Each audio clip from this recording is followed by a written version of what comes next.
partie, la partie 7 de la notion tectonique, et nous allons parler donc des enjeux pédagogiques.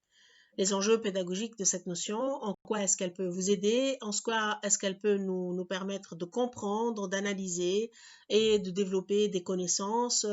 en situation pédagogique pour aider justement à aborder la question constructive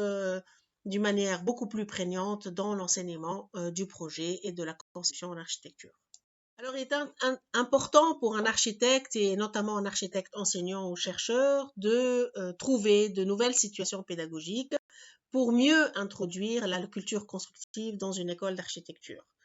Par exemple, Jean-Pierre Chupin et Simonet, dans leurs écrits, ils disent qu'une part des difficultés actuelles rencontrées dans l'enseignement contemporain repose sur une disjonction de la construction entre pensée de la technique et pensée de la forme.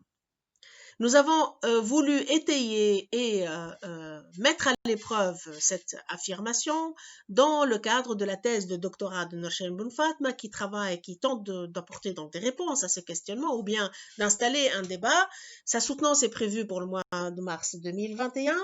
Et donc sa thèse, elle travaille, elle observe le séminaire de structure de l'ENO et elle a pu confirmer certaines hypothèses que j'avais émises il y a de cela plus de 15 ans sur justement les différentes formes d'écart possibles dans l'enseignement de la structure dans le cadre de ce séminaire.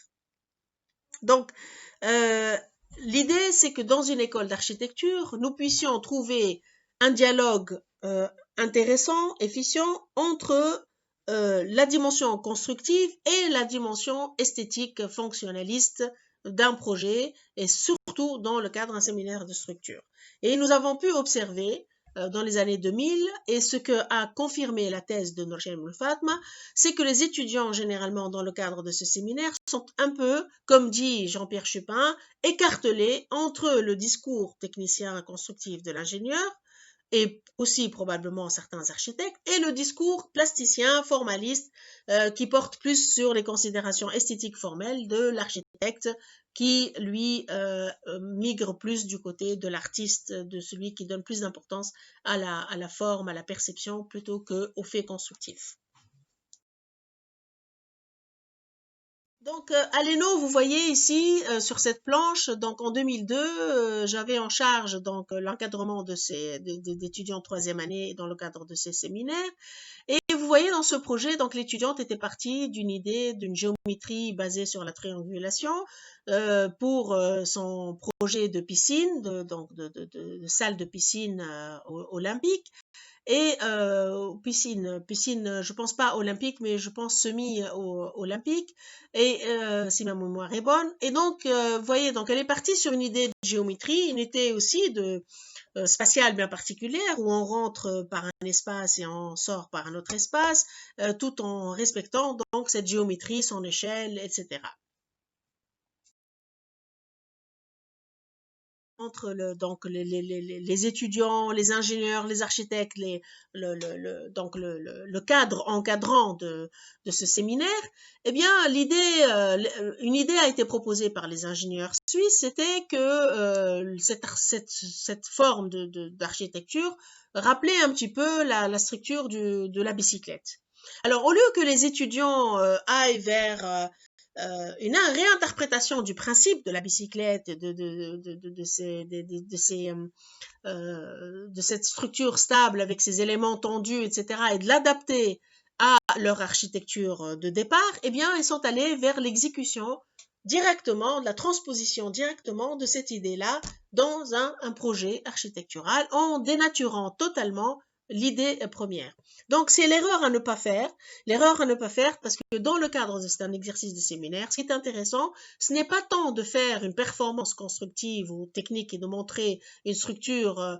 qui existe par ailleurs, mais c'est que l'architecte fasse l'épreuve de réfléchir lui-même sur sa propre structure, de voir quelles sont ses possibilités, de faire appel à d'autres techniques constructives et de les adapter, de les extrapoler, de les adapter à son propre projet et non pas de mettre son projet de côté et d'aller réaliser une structure à part. Deuxième cas de figure, là où quelque part les étudiants n'ont pas vraiment défiguré leur projet, où ils ont essayé de comprendre comment constructivement, techniquement, leur idée de départ de créer un mur porteur et un mur qui soit à la fois l'élément porteur par lequel se fait le seuil de l'accueil et la partie donc vestiaire, etc., qui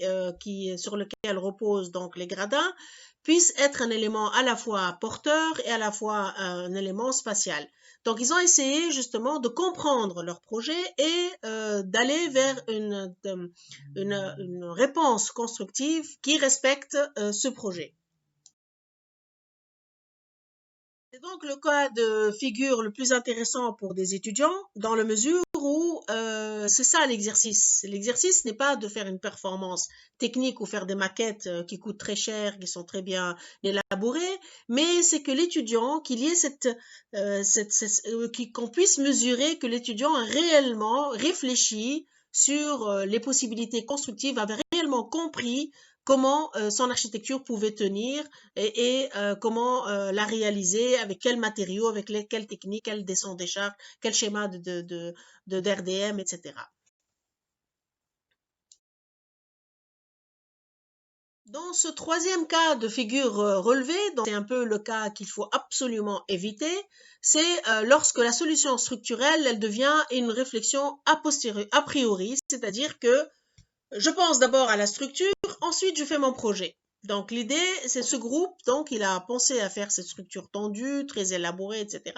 Ensuite, quand il a été confronté à réaliser un projet dans un contexte, parce que le projet, il a un programme, il a un contexte, il faut réaliser la partie administrative, etc. Donc, ils sont venus à coller donc cet appendice, donc l'espace. Donc, vous voyez, il y a une différence d'échelle, ils ont essayé de rattraper par un traitement de façade, etc. Mais le coup était déjà parti, c'est-à-dire que ils sont allés vers une typologie donc de charpente et de structure pour la grande salle. Et lorsqu'il s'agissait de réaliser le projet dans sa totalité avec sa fonctionnalité, comment on y accède, comment on combine l'espace salle avec l'espace administration et vestiaire, etc., eh bien, se sont retrouvés dans un conflit entre deux échelles qu'ils ont eu du mal à régler, à trouver. Donc c'est un rendu qui est performant, donc ils ont fait une recherche, ils ont dégagé à partir d'internet donc ces structures, quelle est sa structure primaire, secondaire, toile tendue, etc., comment travailler la couverture, etc., etc. Donc ils ont appris des choses bien entendu, mais ils n'ont pas répondu à la problématique de cet exercice-là, qui est justement d'adapter une technique constructive et une typologie constructive à un projet contextualisé. Donc, c'est une forme d'écart qui était assez récurrente. Donc, j'ai parlé des trois catégories. Dans la thèse, vous allez voir dans la thèse de Norshem Fatma qui va être présentée bientôt, eh bien, elle a trouvé d'autres sous-catégories dans ces mêmes catégories et elle a pu donc les dégager à partir d'une observation du séminaire de structure pendant 3 ans à l'ENO et elle a pu justement confirmer ces écarts et en même temps trouver un petit peu les causes inhérentes quelques causes inhérentes à ces écarts. Au niveau du rendu, c'est un excellent rendu, mais est-ce que c'est ça l'objectif de l'exercice de séminaire structure? Est-ce que c'est ce qui est attendu par les enseignants ou est-ce que c'est justement cette épreuve-là que veulent faire les architectes, c'est-à-dire faire un bon rendu et ne pas vraiment comprendre l'enjeu de la question de l'échelle, l'enjeu de la question de la combinaison, l'extrapolation et la réinterprétation d'une technique constructive par rapport à son propre projet. Dans mon livre Incompressible, que je vous invite à aller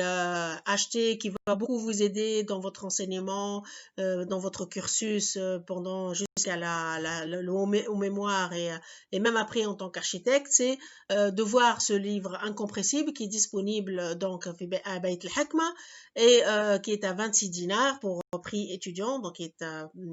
prix étudiant à 26 dinars et qui est important pour vous parce que c'est un peu une revue, donc une réflexion sur ces dispositifs d'enseignement, les enjeux de l'enseignement, que ce soit de la technique, de la tectonique, de la question constructive, les problèmes, les écarts, à travers les écarts de vos camarades étudiants des années passées, comment je les identifie, je les explique, et sur lesquels je construis aussi notre manière de comprendre la pédagogie, l'enseignement, etc., pour pallier justement à ces formes d'écart et pour trouver des solutions pour que l'étudiant intègre certaines notions et certaines compétences. Par extension, donc, les enjeux pédagogiques, qu'est-ce qu'ils nous permettent de comprendre? Ils nous permettent de comprendre que aussi le débat tectonique sur la tectonique, les enjeux pédagogiques de la tectonique nous permettent de comprendre qu'aujourd'hui, et c'est ce que je vous ai dit dans les premières séances en vous donnant l'exercice d'application de learning ou d'interaction sur le projet donc Beaubourg à Beaubourg du centre Pompidou à Beaubourg, où je vous pose la question qu'est-ce que ce projet vous interpelle et l'ensemble d'entre vous me parle donc de la façade, des matériaux extérieurs, etc. Et personne ne m'a parlé donc de la dimension constructive, ni de la gerberette, ni du contexte de ce concours, de la création, du contexte qui a permis de créer une placette qui n'était pas programmée donc, dans le projet, etc. etc. C'est pour dire que quelque part, la notion tectonique, eh bien, elle nous permet de comprendre autrement les figures, c'est-à-dire qu'elle nous permet de rajouter une couche à la dimension formelle, esthétique et fonctionnelle. Elle nous permet de rajouter la couche constructive. Comment c'est construit, quel est le récit, quelles sont les problématiques, quelle mise en œuvre a permis de définir ou de trouver des solutions ou de contourner des problèmes, etc. Donc une figure architecturale, une figure historique ne peut pas uniquement être lue du point de vue linéaire par rapport à ce qu'on en voit aujourd'hui dans les médias, mais sa lecture, sa compréhension doit être aussi un peu critique, avec une distance critique, un peu pour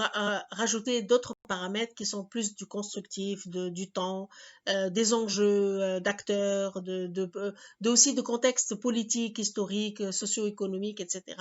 qui est une notion très importante. Donc, en effet, il est difficile de comprendre et c'est sur quoi j'ai travaillé depuis les années donc 97-98 sur la notion d'événementialité. Pourquoi? Parce que justement, pour donner cette lecture ou donner des moyens pour avoir cette lecture un petit peu critique de distanciation par rapport aux œuvres architecturales, dans la mesure où une œuvre architecturale ne peut pas être lue si on ne met pas en évidence à la fois la technologie du moment, par exemple Bilbao, et c'est impossible de comprendre Bilbao sans l'enjeu du logiciel Bocad qui est un logiciel de l'aérospatiale et qui a permis justement de découper les pièces en usine et de venir les installer directement. Donc, ce projet n'a été possible que grâce à une certaine technologie. Donc, il y a la technologie du moment qui permet de comprendre d'une certaine manière une architecture. Il y a le savoir-faire local, et comment ce savoir-faire est optimisé, donc dans le cadre d'une approche tectonique, c'est-à-dire que comme je vous ai montré pour le projet OFAR, par exemple, comment on a repris le principe de l'opus numidicus et l'opus africanum et comment on les a réinterprétés par rapport à ce contexte. Donc, le mur porteur, la voûte à géométrie qu'on a déplacée de géométrie simple, voûte cintrée, voûte, etc., vers la géométrie variable. Il y a aussi la question la géotopologie qui est très importante, c'est-à-dire qu'une technique est indissociable du site dans lequel elle s'oppose, donc les problématiques du site aussi qui sont très importantes. Et enfin, le positionnement ou absence de positionnement, c'est-à-dire l'architecte, sa position. Est-ce que c'est un architecte régionaliste, c'est un architecte fonctionnaliste, c'est un architecte comme Glenn Murcutt qui est à la fois régionaliste et qui fait l'approche bioclimatique, c'est-à-dire que en fait, le régionalisme intègre le bioclimatique, mais ce qui est important chez Glenn Murcutt, c'est que il réinterprète l'architecture locale, aborigène locale, mais il vient aussi de l'école moderniste de Le Corbusier, donc il combine toutes ces dimensions-là, mais ce qui est important pour lui et son positionnement, c'est l'architecture donc durable, bioclimatique, qui respecte les ressources en eau, les ressources de lumière, le travail avec une optimisation énergétique, etc. Donc, tous ces éléments-là donnent lieu à ce qu'on appelle la poésie constructive. Donc, c'est pas possible de comprendre une œuvre architecturale sans combiner tous ces éléments-là. Et cela, je l'ai expliqué et je l'ai démontré dans mon livre sur la pensée en architecture, où j'ai expliqué comment une événementialité ne peut pas être compréhensible d'une manière linéaire. Donc voilà le livre sur la pensée en architecture au risque d'événementialité qui pose ce débat sur la question d'une figure architecturale, comment elle peut être comprise, interprétée dans le temps, en prenant en considération le temps, mais en prenant en considération aussi les enjeux, et que il faut un petit peu observer d'une manière plus approfondie, soit du côté